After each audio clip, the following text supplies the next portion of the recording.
Assalamualaikum warahmatullahi wabarakatuh. Perkenalkan, saya Dian Sulaiha dari kelompok 2 akan mempresentasikan manajemen perkantoran mengenai pekerjaan perkantoran. Pengertian pekerjaan perkantoran: pekerjaan kantor adalah pekerjaan yang dalam melaksanakan kegiatannya difokuskan untuk mencapai satu tujuan yang sebelumnya tujuan tersebut sudah ditentukan. Dalam pekerjaan kantor pasti ada tata usaha di dalam pekerjaan kantor. Tata usaha dalam pekerjaan kantor biasanya dalam pola perbuatan, yakni ada menghimpun, mengolah, mencatat, mengganda, mengirim, dan menyimpan yang sebelumnya sudah disampaikan oleh kelompok pertama. Dalam tata usaha pekerjaan kantor ada yang namanya pengorganisasian kantor.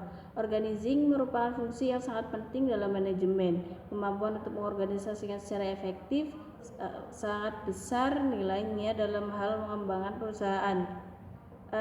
Pekerjaan kantor ada pada seluruh bagian dalam perusahaan. Pengorganisasian pekerjaan kantor dibedakan menjadi dua jenis, yaitu sentralisasi dan desentralisasi. Perencanaan dan pengawasan sistem kerja. Perencanaan pekerjaan kantor adalah proses kegiatan yang meliputi menentukan tujuan dan menentukan cara pencapaian tujuan tersebut. Selain itu ada produk-produk kantor.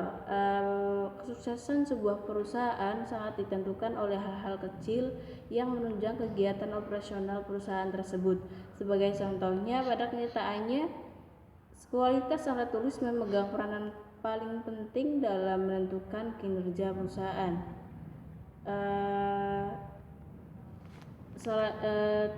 Ciri-ciri utama tata usaha dalam pekerjaan perkantoran. Ada 3 ciri utama tata usaha dalam pekerjaan perkantoran, yakni yang pertama bersifat pelayanan, yang kedua ada merembes ke segenap bagian dalam organisasi, ketiga dilaksanakan oleh semua pihak. Tugas dan persyaratan manajer, sekretaris, dan administrasi. Tugas dan persyaratan manajer.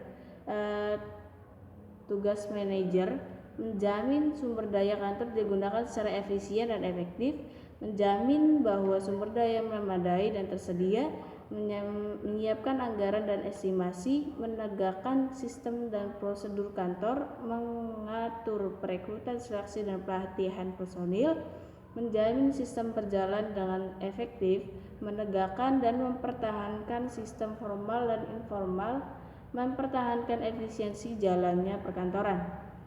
Ada persyaratan manajer. Adapun persyaratan manajer menurut Daniel dan Terry juga menegaskan bahwa executive ability sebagai persyaratan utama office manager di masa yang akan datang. Orang-orang yang dengan kemampuan menjabat pimpinan yang lebih besar akan diperlukan untuk memikul tanggung jawab manajemen perkantoran, dan mereka perlu pendidikan yang lebih luas, khususnya dalam teknik manajemen perkantoran.